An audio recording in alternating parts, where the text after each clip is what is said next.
He thought he could keep avoiding it. Another invitation, another gathering, another room full of people he didn't belong to for years. He had a trick every time his relative called. He pretended he was traveling, pretended the signal was bad, pretended life was too busy. And every time, it worked until one day. It didn't. That call changed everything, because this time, he had no excuse. And for the first time in years, he said yes, he didn't know that this one decision would lead him to a story people remember for generations. The trip was simple. A small town far in the north, a family gathering, full of noise, laughter, and traditions he never cared about. He arrived tired, slept through the night, and woke up thinking this would be just another boring weekend. He was wrong. That night, they went to the gathering hall. Crowded, loud, uncomfortable. He slipped into a corner, trying to disappear, working on his phone, pretending to be busy, just waiting for it to end until the doors opened and everything changed. Two men walked in, and the entire room stood up, not out of politeness, out of something deeper: respect, fear, history. They weren't just tall. They were different. The kind of presence that makes a room feel smaller. The kind of silence that follows power. No one told him who they were, but everyone knew except him. He watched them all night, the way people greeted them, the way they were treated like legends, still walking among the living.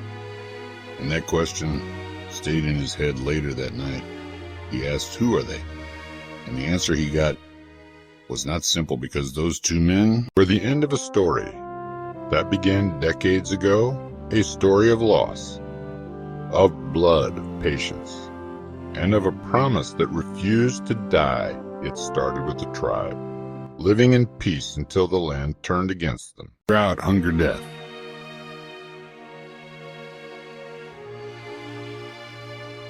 So they moved north, searching for survival, and for a while, they found it waterland life again. Years passed, and they believed they were safe, until one day, they were surrounded not by one enemy, but many, from every direction, and in moments, everything collapsed. Fathers died, leaders fell, and the tribe was broken, but death was not the worst part.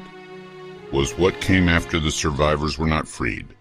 They were owned. Every year, the enemy returned, taking from them animals, food, dignity, and no one fought back, because fear is stronger than anger, except for one man, a boy who watched his father die, who watched his mother fall, who grew up with one thing inside him, not revenge, but something heavier.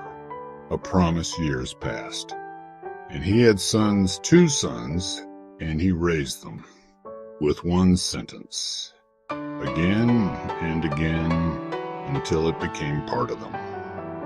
Not a story, not advice, a mission, but fate did not wait for him before they grew, before they understood, before they returned. He was taken. And for years, he waited, believing they would come. But they never did, because far away, those 2 boys were growing into something else. Warriors, feared, unknown, unstoppable, until one day, they heard a story, a name, their name, and everything changed. They didn't hesitate, didn't question, didn't wait. They went back, not as boys, but as something far more dangerous. They didn't attack directly, didn't rush. They studied, watched, waited, and then they started removing power. One piece at a time, leaders disappeared. One after another, fear spread. Confusion grew until the enemy collapsed from inside, and then they attacked not for victory, but for justice. And they won, but when they reached him, it was too late. He was gone. One day. Too late, and that was the weight they carried, not failure, but timing, because sometimes winning still feels like losing years past. But their story remained, not because of what they did, but because of what it cost. And the man who once avoided gatherings never missed one again, because sometimes one story changes the way you see everything.